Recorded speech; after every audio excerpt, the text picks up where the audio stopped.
Hello.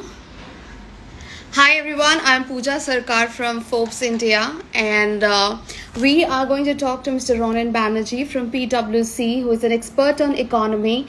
And as we have all seen, that the government has promised that they will be giving a package of nearly 20 lakh crore. I'm really sorry, of a package of 20 lakh crore to as a stimulus to the economy. I have with me, we are going to actually bring in Mr. Ronan Banerjee of PwC for the conversation. I am just waiting for him to come online so that we have some. I'm just hoping he comes online soon. I'm hoping he'll be here soon. But hello, everyone, whoever is joining in. Thank you so much for coming in. I'm Pooja Sarkar, and we are live to talk about the impact of this entire stimulus package that the government has announced.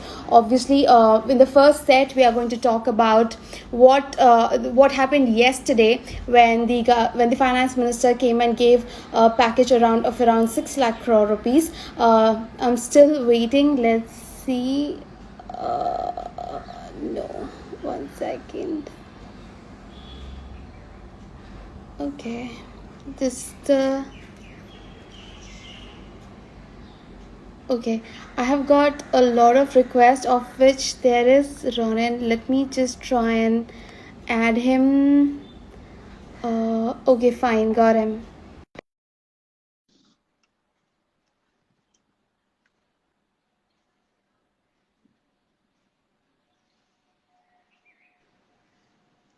Hi, Ronan. This is Pooja here from Forbes India.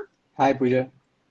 Hi, welcome. And first, I wanted to understand, the government has said that the package of nearly rupees 20 lakh crore that will be doled out over in phases. And yesterday was the first day when FM came and gave some announcement. I just wanted your understanding of what do you think of the announcement that has come as of now, and then I'll go to the nitty-gritties. Yeah, so as far as if you look at the announcements that have been made yesterday and today, uh, the measures that have been announced are more in terms of trying to provide support to MSMEs to help them with their liquidity. And today the announcements are more to provide succor to the migrant labor as well as the street vendors and poor.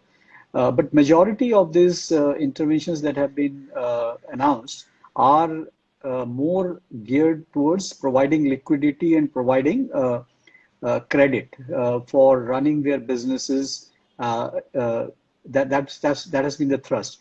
The actual fiscal impact of these announcements actually are quite less. And yesterday's announcements probably would have a fiscal impact of about 20,000 crore, and today's announcements sum up to a fiscal impact of about 4,000 crores. So that's the fiscal impact. So the fiscal impact is not very big, but the economic impact of these announcements are going to be quite significant. Okay, coming to the part that today that the finance minister talked about, she was addressing more so about migrant laborers and workers, farmers, and the lower middle class. The farmer focus was on this category.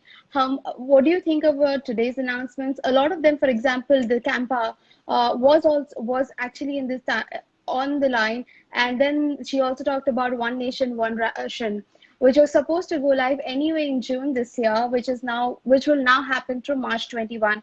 But what is your assessment of today's announcement, and how will it really impact the migrant labor class and also the lower middle class, which it has been trying to cater to? Yeah, so that's a I would say a fair observation that some of these schemes that were announced, and the finance minister was in her opening speech mentioned that it is a continuum of reforms, and it is not we should not be looking at these in silos. So while certain activities were already initiated, and those will be taken towards completion, uh, but there are certain measures which may get expedited. So, like CAMPA funds, this is the compensatory forestation funds. So, uh, that money has been lying idle for a long time, and the proposals were either not coming from the state, or the proposals were not to the standards or the requirements that could have been approved. Now, the finance minister announced that there are 6,000 crores of proposals that have been received, and the states can submit more proposals. And the finance minister also announced that there will be probably a lenient view in approval of these proposals, because this will lead to generation of employment among the tribals and the forest dwellers. So that's and Adivasis. So that's something I think. While yes, it doesn't entail an additional fiscal outlay because these funds are lying, but a lenient view on approval of the proposals may actually help in creating the necessary employment in the rural areas. So similarly, like you have announcements around one ration, and as you said, one nation, one ration card. So yes, it was something that was getting planned. States were already kind of digitalizing the ration cards. So this were in the pipeline, and this would help the migrant laborers for sure. But yes, if you talk about the COVID situation in the short term, these are not short-term succor measures, but this measure will especially be a longer-term succor for the migrant laborers that it will bring to them. I wanted to understand one thing. Now that the government is trying to, provide the stimulus package, there is so much happening on the supply side. Let's just say right now, even if we consider it's a lot is happening towards the supply side, but is the country ready from the consumption side? What is your viewpoint on that? Because we have seen a lot of people lose their jobs. Even in the gig economy, we have seen startups lay off a lot of their employees.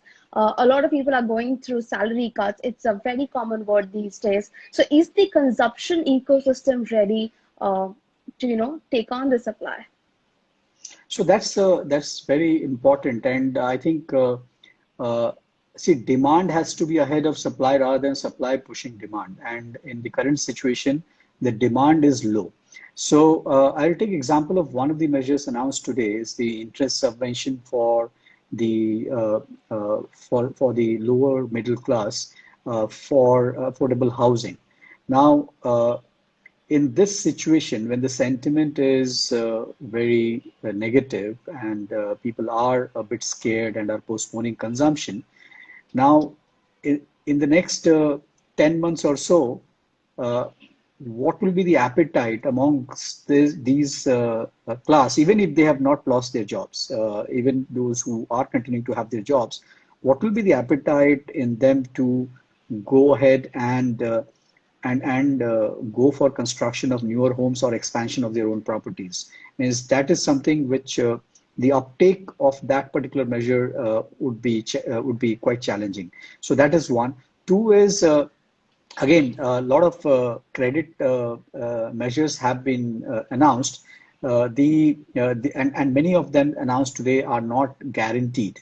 So given that they are not guaranteed, so it will be the risk appetite of the banks and the lending institutions also to know that what is the repaying capacity when they lend, and whether they'll be able to lend, repay back or service the loan will come into play.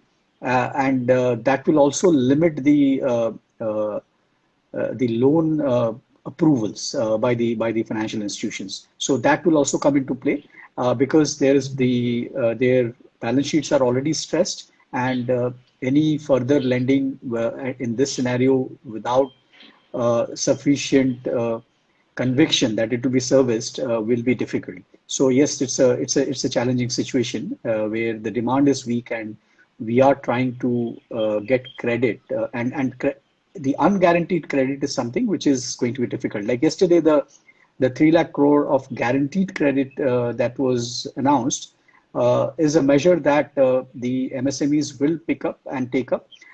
Banks will be less hesitant to lend there, and that was a very good announcement. And what we need to understand is that people will have a history, a credit history, right? So if a person takes a guaranteed loan, MSME takes a guaranteed loan, and the banks actually lend them and MSMEs need that cash, and if they're able to service it well, then the credit history that they will build on these, and there could be further measures where government could announce or the banks or financial institutions could announce that if you are going to service these guaranteed loans on time, then we may actually provide you an incentive by notching up your credit history, and therefore you may have access to lesser cost credit in future. So those could be ways that the financial institutions could look at, and the MSMEs could also be incentivized to stick to the repayment, because there is a lot of moral hazard involved here. So when you give guaranteed loans, because the the banks may get relaxed in their credit assessments because they know that it is guaranteed, and the borrowers should not get a feeling that this is guaranteed, so they have a right to default. There's one question that I wanted to understand. A lot of these rating agencies over the last few weeks, if we have seen, have said that most of the companies are falling. There is a massive amount of downgrades that are happening. All these AA companies are also now falling on the notches are going down. Yesterday, the government said that there could be some papers if they are AAA or if they are A-rated papers, then the government will back them. But my question is, at this point in time, when we have seen ratings going down for most of the companies, how will these papers pan out? Because are there enough papers in the ecosystem that the government can support, or would it be only the government-backed companies that is going to be supported? How is this entire ecosystem going to pan out? Because we've seen so much of pressure that is coming on the mutual funds, because they have messed up by having papers which were not investment grade papers as such. So what is your take, your opinion on this one? Yes, so I think the finance minister's announcement yesterday said that it is on investment grade papers and not junk papers that the investments will happen. So the availability or ability of companies to bring investment grade papers, if they are already stressed, is going to be challenged. But there are companies there which can bring viable businesses and investment grade papers, because if supposing somebody needs a very short-term loan to tide over say working capital financing, and now those papers which are short-term tenor, those could be investment grade, and it need not be always long-term tenor. So I think it will give relief to companies which need short-term liquidity to tide over the period when their cash flows are severely constrained. So I think it is to provide liquidity to companies which have a viable business, and it is only the current situation which is making them stressed because of the cash position, and not necessarily or inherently because of their business or weaknesses in the business. So we should not let such businesses fail, and I think those businesses will get benefit from this. But yes, if a company is unable to bring papers which is considered investment grade, then it will be obviously challenging for such companies. One of the things that is being talked about is about the MSME sector, which constitutes a major portion of the Indian economy. And we have so many informal workers in the economy. Last 2 months, we've seen a lockdown, and a lot of people have been talking about, even the construction majors have been talking about, how laborers now obviously want to go back home. We've seen their pictures and stories, people walking thousands of kilometers going back home. Now, will the a lot of construction and real estate guys are saying that over the next 3 months we expect people to further go back to their homes, thus which basically means around 5 months of construction loss. How are you seeing the situation, and do you think that the laborers are going to come back soon, or what kind of loss that we are looking at in terms of construction activity? So I think my assessment is that it is like a mindset, right? You get into a herd mentality. So everywhere there's negative news, and you start becoming homesick. You know that means I will not have much income there, much employment opportunity there back home. But it is like one is that you get homesick, and second is the immediate crisis that is happening. It kind of reinforces that feeling that you should go back home. And when many of your colleagues and neighbors are going back home, and you suddenly see empty quarters next door, the people who are working with you, the pressure builds. So people are going back home, and after they go back home and they settle down, there will be a fear, right? Because this virus is going to stay and there will be infections, further infections in urban areas. So that fear would be there. And because of the fear, they won't be immediately returning. And please remember that we will be hitting monsoons and sowing season in villages. And post that, it will be the festival season. So we will have in the Eastern India, the Durga Puja and the Deepavali, and in UP, Bihar, West Bengal. These are places where till Deepavali and even you have after Deepavali, the Chhat festival. So people would be thinking that, okay, let us finish these festivals at home. Why go there for 1 month, 1.5 months? We have to again come back. So let us finish this. So I expect that the labor disruption, labor availability disruption in the urban areas is going into deep November and early December. So we will see those challenges. The other thing is that today's announcement that the aggressive enrollment in the NAREGA and for these migrant laborers who are returning and providing a higher wage, etc., would also deter some of them to come very quickly. So that is what it will happen, and the industry will need to uh, pay sufficient incentive, that is by way of higher wages and better facilities, to be able to attract back the labor, because there will be a competition for labor going forward. So the input cost by way of labor cost is likely to go up for all the industries. When it comes to these sectors, I mean, now that things are going to slowly open up, we've just seen construction open up, and Maharashtra has allowed 10% of the construction to start in some of the major projects here. Slowly, as things start opening up, which are the sectors do you think it would be the first to go back on its feet?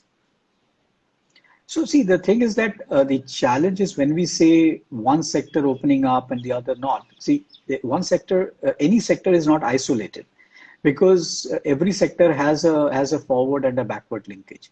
Now, unless the forward linkages as well as the backward linkages are sorted of any sector, every sector will face a challenge.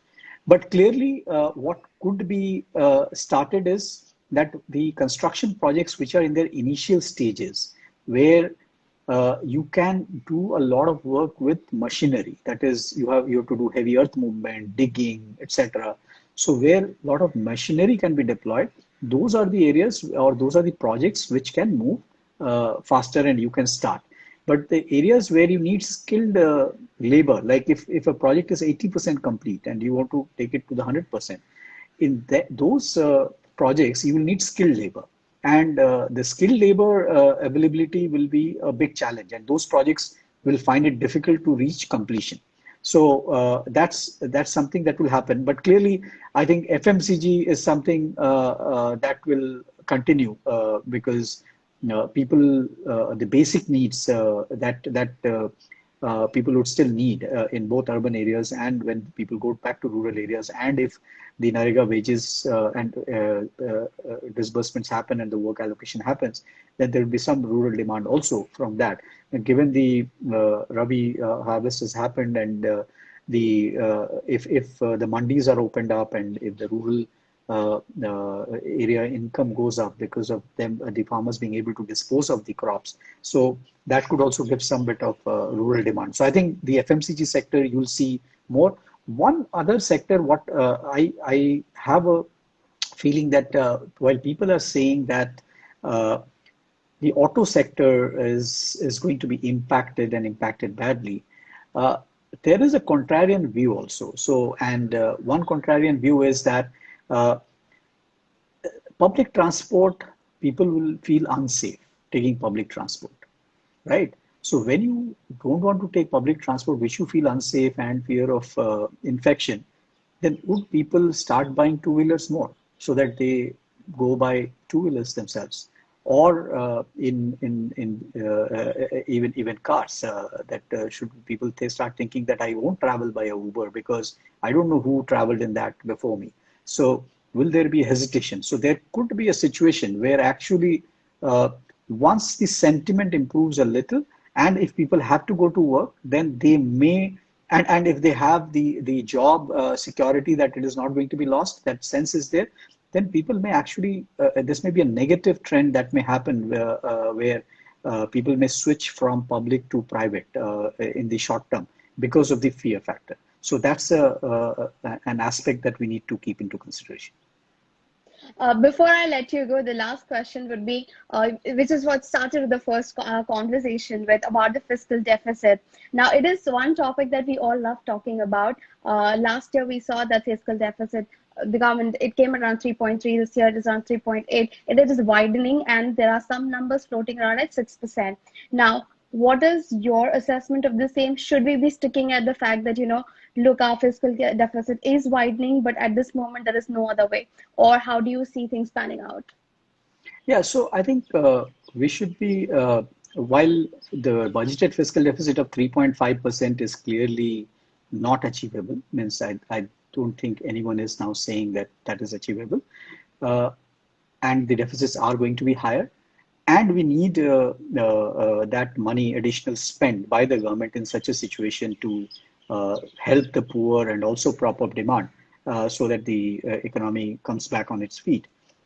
But we cannot also go berserk because, as you know, that a very high fiscal deficit may lead to inflation, may lead to sovereign downgrades, may lead to pressures on the currency, and there are a lot of challenges if the fiscal deficit goes beyond control. But one time, 1 year, a higher deficit is something which is not bad, and the deficit numbers means if we do the simple maths and if the government continues with the announcements the way the last 2 days has happened, and we have had about 24,000 crores of actual cost in a stimulus, which is about 8.5 lakh crore. So if I double it, so it will be about 50,000 crore of additional stimulus in this 20 lakh package that is going to be announced. So if that is 50,000 additional stimulus and 1.7 lakh crore that was already announced, that is 2.2 lakh crore. As you know that this year we had budgeted for about 2 lakh crore of divestment proceeds. Now Yeah. that in this year is going to be very challenging because divestments will be difficult in this year. So that makes up about 4.5 lakh crore. And I believe that there would be about 3 lakh crore of revenue shortfall by way of tax collections, direct and indirect. So that makes it about 7.5 lakh crore, which is approximately, if every 2 lakh crore is 1% of GDP deficit. So 7.5 is 3.5, and we had budgeted 3.5. So we are looking at anywhere between anywhere above 7% as our fiscal deficit in this year. But this is a year when it is needed. Cool. Thank you so much for your time, and thank you so much for coming and being live with us on Forbes India. And I would just Thank wanted you to so thank much. all the viewers for coming along. Thank you so much. Take care. Bye. Thank you. Thank you. Bye-bye.